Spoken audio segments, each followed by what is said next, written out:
Bismillahirrahmanirrahim. Assalamu alaikum, first year. This is the lecture number 6, and we are doing play number 4, that is Visit to a Small Planet. And this play was written by Gore Vidal, and here is your teacher Nadia Bhatt. First year, in previous lecture, I completed the reading of the play. I also gave you the meaning of difficult words. I tried to give you the maximum synonyms, और उसके साथ साथ मैंने आपके साथ जो है glossary भी शेयर की थी. Today is the turn off exercise, और एक्सरसाइज में हम जो है एमसीक्यूज वाला सेक्शन करेंगे, और उसके साथ जो क्वेश्चंस हैं हम वो डिस्कस करेंगे. और पास्ट पेपर में जो आए हुए हैं वो मैं आपके साथ शेयर करूंगी. I won't discuss the material of past trends, क्योंकि वो you have to do on your own. अब आज का जो फर्स्ट हमने सबसे पहले करना है, चूज द करेक्ट आंसर. यहाँ पे 10 MCQs है, and this is the impression from your book, तो आप you can easily relate. Who is Roger Sperling? Who is Roger Sperling? The correct option is a newscaster. Number 2, John is a farm owner. B option is correct. अच्छा, मैं आपको साथ ये बताती चलूं कि बाज़ औक़ात एडिशंस में फ़र्क होने की वजह से एमसीक्यूज़ का थोड़ा सा चेंज आ जाता है. जैसे अभी मैं नेक्स्ट आगे आपको एक कराऊंगी, तो उसमें कुछ बुक्स में कोई और ऑप्शन है, कुछ में कुछ कोई और ऑप्शन है. थर्ड एमसीक्यू है, where did the spaceship land? The correct option is D. This is in the rose garden of Mrs Sperling. Fourth MCQ is Ellen listened to the broadcast of her daddy. A option is correct. Fifth MCQ is the visitor was dressed in the fashion of 1860. B option is correct. Sixth MCQ है, what is the impression of Creighton on seeing the inside of the house? B option is correct, and that is delightful. वो उसको देख के खुश हुआ था. Seventh MCQ is I do hope I don't sound patronizing means that I am encouraging. इस sentence का मतलब है, अब यहाँ पे कुछ जगहों पर डिस्करेजिंग की जगह फीलिंग प्राउड आया हुआ है, कुछ पे कुछ आया हुआ है, तो हो सकता है आपके साथ भी कुछ इस तरह का मसला हो. तो try to read the stem. ये जो सेंटेंसेस होते हैं, ये वाले जो एमसीक्यू की स्टेटमेंट होती है, हम इसको स्टेम का नाम देते हैं. तो you should consider the stem and then the options as well. So the answer to the seventh MCQ is encouraging. Eighth MCQ is how many years are required to tell the story of travel? Eighth MCQ, 500 years are required to complete. 500, this is the C option, is correct. Ninth one is the House of Sperling comes under the martial law. Martial law is the rule of the army, के वहाँ पे हुकूमत army की चलेगी. And the last MCQ जो है, General Power was thinking about his promotion, security of the country, arrest of the Creighton, murder of the visitor. So he was thinking about his promotion. ठीक है जी. So this is the end of exercise. इसमें आपने MCQs related to the text किए. Next slide देखते हैं क्या क्या है. This is the impression of your book. इसमें शॉर्ट क्वेश्चंस दिए हुए. Answer the following questions. First question है आपका, how does Kriton prove his extraordinary power? Write 5 sentences. उसने किस किस तरीके से अपनी जो है पावर है अपनी उसने शो की टू. तो उसमें है कि उसमें सबसे पहले ये था कि वो दिमाग उसका ब्रेन सुन सकता है, लैंग्वेजेस बोल सकता है. फिर he was able enough to build an invisible wall around his spaceship, or he forced the AD and General Power to stop at the distance of 1 foot. जिसकी वजह से वो बिल्कुल स्टन हो जाते हैं. They can't even touch him. और फिर he claims that he was immortal. ये एक्स्ट्रॉर्डिनरी पावर्स हैं उसकी. He claims to be immortal. He can hear the mind of a human being. He has the ability to speak all languages. Second question है आप exercise का. What is the purpose of Cretan visit? What is the purpose of Cretan visit? अब यहाँ पे you have to start के वो in the beginning क्या करता है. In the beginning जो है वो उसका ख्याल था कि शुरू में वो इसलिए वहां पर आता है कि he is a hobbyist. In the beginning, Cretan says that he is a hobbyist.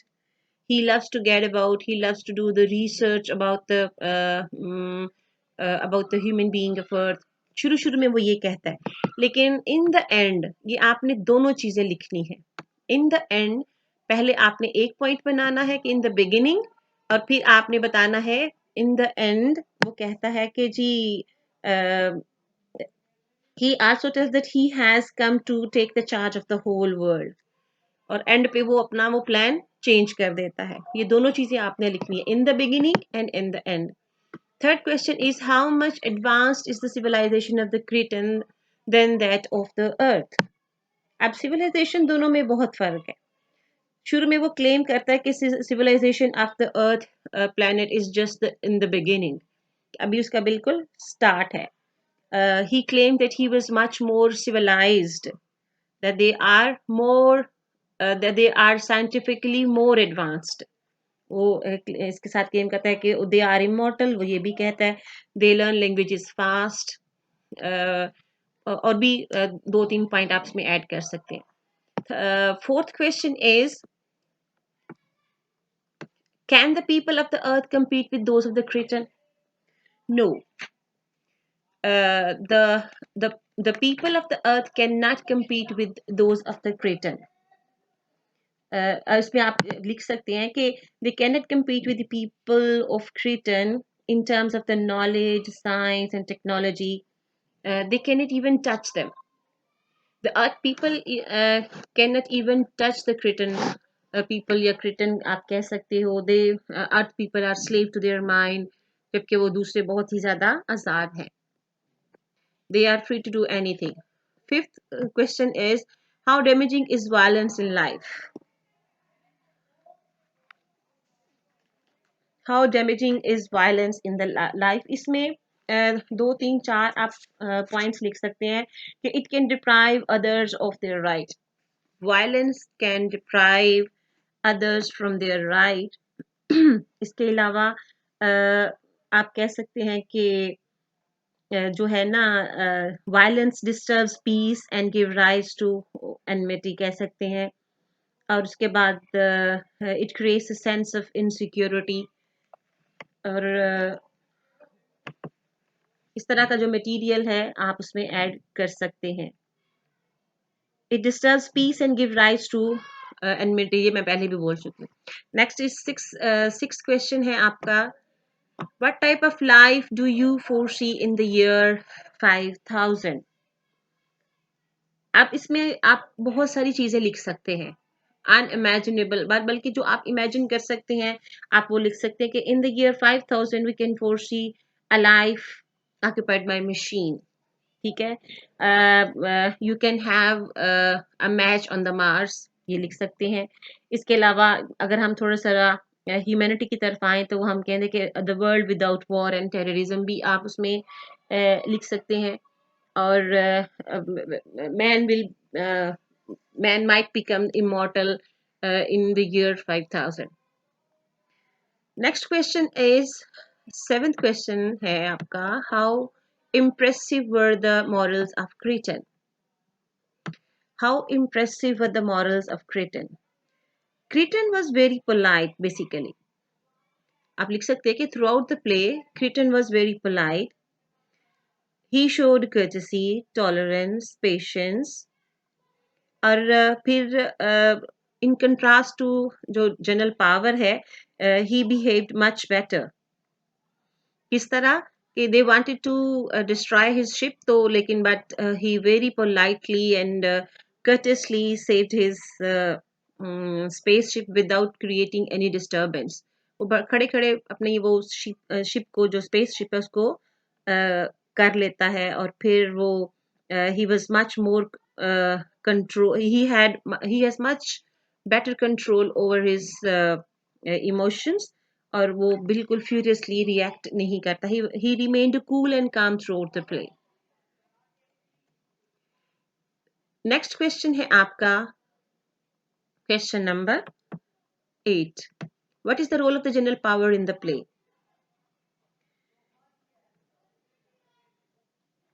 अब इसमें जो what is the role of the general power represents the violent and authoritative side of human civilization.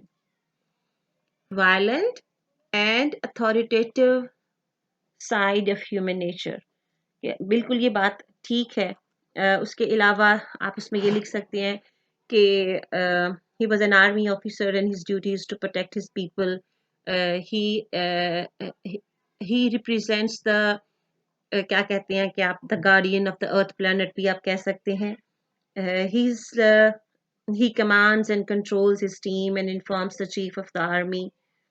Moreover, he is just a screen to show off the qualities. हाँ, ये भी critics कहते हैं कि उसकी वजह से जो है ना, जनरल पावर की वजह से, स्क्रीन आप एक मिरर कह सकते हैं कि इस जनरल पावर की वजह से क्रिटन की जो कैरेक्टरिस्टिक्स हैं वो हाईलाइट हुई हैं. Second last question is what is the theme of the Kriton study? जो थीम है उसका है the planet earth and its inhabitant. Simply इसका आंसर बनता है क्या है कि Kriton says that he has studied the planet earth and its inhabitants. आप इसको स्टेटमेंट के साथ भी शुरू कर सकते हैं. The theme of the Kriton study is the planet earth and its inhabitants. This is his favourite theme. और इसके अलावा कि he visits earth as a tourist और he loves to get about. ये छोटी छोटी सेंटेंसेस हैं जो उसकी स्टडी के बारे में, उसकी थीम के बारे में है. और इसके अलावा जो आपकी जो टेक्स्ट में उन्होंने एंड पे जो थीम दिया हुआ है उसमें से भी आप कोई एक आधा सेंटेंस ले सकते हैं कि मैं अभी आपकी बुक से देखने लगी हूँ. The man of the future will be free. The theme of the story, the theme of the novel is that the man of the future will be free from hatred and violence and feel a sense of pride in the service of humanity. Creighton actually future man को भी show कर रहा है ना, according to Gore Vidal. The last question of the exercise is how does Creighton impress general power? अब इस पे वो 2 3 4 चीजें करता है. सबसे पहले तो he shows that he can read the mind. ठीक है, सबसे पहले. फिर उसके बाद वो कहता है कि he makes an invisible wall around his spaceship. फिर वो कहता है कि he creates such a scene that general power was unable to touch him. और फिर वो उसकी जो सोच है उसको पढ़ के वो बताता है कि इस तरह he has, और फिर he also impresses him by showing that he is immortal. So these were the 10 questions. और उसके साथ मैं ये एक रेपिटिशन है, ये मैंने आपको जब फर्स्ट लेक्चर हुआ था मेरा तो मैंने आपको करेक्टर्स डिस्कस किए थे आपके साथ. ये उसी जो है सीक्वेंस में है कि आपको यू मस्ट, ये आप शॉर्ट क्वेश्चंस भी आ सकते हैं. मतलब ये 7 क्वेश्चन बन रहे हैं आपके सीधे सीधे सामने कि क्रिएटर का कैरेक्टर पे आपको क्वेश्चन आ सकता है, शॉर्ट क्वेश्चन. रॉजर स्पेल्डिंग का है, he is a newscaster और वो अपने आप को का मॉडर्न मैन समझता है. he tries to be active, he is very unctuous. वो आपके बिल्कुल स्टार्ट में वो लिखता है. और फिर एलन स्पेल्डिंग है, यंग गर्ल है, आप इसके बारे में भी आ सकता है. he is quite he is pretty and active girl, और she's pretty and active girl. then Mrs Spalding है, टिपिकल हाउसवाइफ शो की हुई है, कंफ्यूज पर्सनैलिटी है. जॉन रेंडोल्फ है, ये the fiancee of Ellen Spalding. Then there is general power. इसका तो ये जो हमें अभी हमने क्वेश्चन किया है इसमें वो वाला मटेरियल हो सकता है. And then AD, AD is the assistant of General Power. He was ready to do anything. He was ready to obey the orders of General Power at any rate. He didn't consider how difficult the work was. वो हर वक्त उसके काम के obey करने के लिए तैयार रहता था. Next is the huge line of 15 short questions. It shows the past trends. आपको थोड़ा सा अंदाजा हो जाएगा कि past papers में किस तरह के questions आए हुए हैं. What is optical illusion? You have to write the meaning of illusion. कि illusion होता क्या है? Illusion is something that deceives by giving a fake impression. कि illusion क्या है? शराब, आंखों का धोखा. Illusion is basically the deception. आप आंखों का धोखा भी कह सकते हैं. और जो optical है, that is related to eye, that pertains to eye. So optical illusion is an appearance that deceives the eye. It is mental misapprehension होती है. और उसमें व्हाट इज ऑप्टिकल इल्यूजन, और फिर आपने प्ले के हवाले से बताना है कि Roger Spalding says that seeing a flying saucer or the spaceship is in the air is just an optical illusion, and there is no truth about that there is any spaceship किसी को नजर आई थी. How large is the object in Sperling's estimation? उसने क्या कहा था? Is it bigger than a car? ठीक है, ये आपको you can easily find the answer to this question in your reference book, जो कि आपको हमने सनशाइन के लिए मैंने रेफर किया था. आप जो तैयारी के लिए, और उसके साथ मैंने आपसे कहा था कि you can take the innovative as well, that is written by Imran Hashmi, and the sunshine is written by professor Musarrat Misbah. वो बहुत अच्छी बुक्स हैं, वो आपकी बहुत हेल्प कर सकती हैं. क्या है जी? It's not bigger than a car. He considered it a meteor or a weather balloon. Sperling की estimation में हाँ जी, वो ये कहता है कि meteor है और weather balloon है, और उसको यकीन ही नहीं था कि ये हो सकती है. What is the opinion of the general powers about Creighton? General power की opinion क्या है वो आपने लिखनी है. What does the Cretan says about his flying saucer? What does the Cretan say about his flying saucer?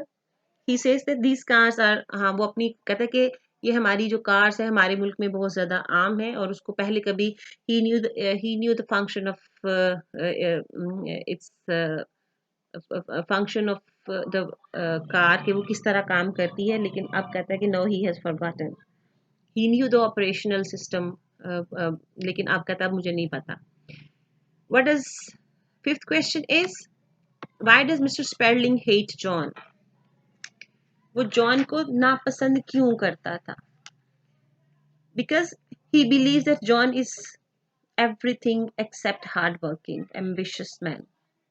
उसको ये लगता था कि he was not a hardworking person. और उसको ये लगता था कि he is not able enough to make his mark. Makes the mark मेरा ख्याल है टेक्सचुअल वर्ड है. और इसके साथ कहता है कि he says that he has no get up and go. ये भी आपके टेक्सचुअल वर्ड है. So try to add these textual words, क्योंकि ये एग्जामिनर को थोड़ा अट्रैक्ट कर जाते हैं. और इसके अलावा भी ये वो कहता है कि इसलिए भी उसको नापसंद करता है because he wants to marry Ellen with the wealthy man. उसका ख्याल था कि वो बहुत ज़्यादा वेल ऑफ नहीं है, सो उसको नहीं, उसकी बेटी को उसके साथ शादी नहीं करनी चाहिए. Number 6 question is, what is power order to his AD? AD को कहता है to go down and look at the ship, और उसको he also order him to be careful, और उसको कहता है to keep an eye on mister Crichton कि वो कहीं चला ना जाए, और उसको वो कहता है कि बी केयरफुल कि उसके स्पेसशिप के पास भी कोई ना जाए. फिर 7th में आता है जी आपका क्वेश्चन आता है जो describe the kind of uniform क्रेटन liked. क्रेटन कहता है कि क्रेटन को वो जो ओल्ड था metal with the feathers, dress of metal with the feathers वो है, वो उसको ये पसंद था. और इट वाज वो 500 साल पहले जो वॉरियर्स थे वो पहनते थे. मेटल का जो होता है वो ज़र्रा बख्तर जिसको हम कहते हैं मेटल ड्रेस, वो पसंद था. What four option did Spelling give about the following object? What four options did Spelling give about था कि ये मिट्योर भी हो सकता है, ये जो है ये कोई 2-3 चीजें वो कहता है इसके बारे में कि वो ये भी हो सकती हैं, वो ये भी हो सकती हैं. मैं आपके साथ शेयर करती हूँ कि वो उसको बिल्कुल स्टार्ट में ही वो 3-4 चीज़ों के बारे में वो बताता है कि ये हो सकता है कि इट्स वो कहता है कि ये मेच्योर हो सकता है, ये वेदर बैलून हो सकता है, या कोई इस तरह की कोई और चीज़ हो सकती है. हाँ, वो कहता है इर्रेस्पॉन्सिबल कंजेक्चर वो कहता है, और वो कहता है कि लुनाटिक पर्सन्स हैं जो इसके बारे में इस तरह की पेशीन गोई कर रहे हैं. अगला क्वेश्चन है जी आपका इसके बारे में. Next question, why did Kriton visit the earth? Why did Kriton, वो कहता है कि इसमें हॉबी, सिंपल उसको वो आंसर देता है कि it's the hobby. Next question है, what information did Kriton have earth about? वो पूरी एक उसके बारे में पूरी की पूरी कोटेशन पढ़ता है कि ये मैंने मुझे पता है 5 कॉन्टिनेंट है, मोर ये इसमें पानी है, और इस तरह की वो पूरी की पूरी एक स्टेटमेंट है. व्हाट डिड क्रिटन, अच्छा जी 11th क्वेश्चन क्या है आपका, what was Kriton's opinion about the civilisation? It was just the beginning. ये उससे रिलेटेड आपने मटेरियल लिखना है. How did the ship look, how did the ship look. 13th question है, why do Kriton people not travel much? They don't need to travel because they have the recreator, और वो इस तरह की वो स्टेटमेंट पास करता है. रिक्रिएटर्स वाली वो आपने इसमें लिखनी है पूरा उसका sentence. How did Cretan, 14th question, how did Cretan secure his ship? He built an invisible wall. मतलब दो काम करता है. He closed the door of the ship and built an invisible wall. ये दोनों काम आपने कहना है कि by doing these two tasks, he secured the ship. And the 15th question है आपका, what happened when Power and Eddie rushed to grab the Cretan? What happened, क्या हुआ था जी जब वो उसको भागे हैं उसको पकड़ने के लिए? So they stopped at the distance of 1 foot because they were not able to touch him. They were not able to touch Cretan, and they were stunned and astonished, and वो बहुत ज़्यादा हैरान और परेशान थे. So these were the past tense. इसके अलावा भी बहुत सारे questions हैं. You can go through all the additional questions of the sunshine. तो आपको ज़्यादा इंफॉर्मेशन आपको उधर से भी मिल सकती है. So this is the end of today's lecture. Hopefully आपने ये जो क्वेश्चन आपने ये लर्न भी करने हैं. ठीक है, ये नहीं है कि जस्ट आपके साथ मैंने डिस्कस कर दिया तो that is all. No, you have to go through the other material as well. सिर्फ यही क्वेश्चन मैं आपको, आई डोंट रिकमेंड कि आपने सिर्फ यही क्वेश्चन करने हैं. You have to do much more. ये तो जस्ट मैंने आपको एक ऑप्शन और एक थोड़ा just to give you people an idea कि what type of the questions can be in the paper. तो आपको इससे थोड़ा आइडिया हो जाता है. इसके अलावा बहुत सारे और भी क्वेश्चंस हैं और वो आपको एडिशनल क्वेश्चंस के तौर पर करने पड़ते हैं. उसके साथ साथ करेक्टर्स वाले क्वेश्चंस लाजमी आते हैं, उनको भी आपने अच्छे तरीके से तैयार करना है. So thank you very much. इसके साथ ही जो हमारा फर्स्ट प्ले वो उसका एंड होता है. और you you you people should learn all the material. जो MCQs हैं वो भी करें और उसके साथ साथ अपना बहुत सारा ख्याल रखें. Thank you very much and take care of you.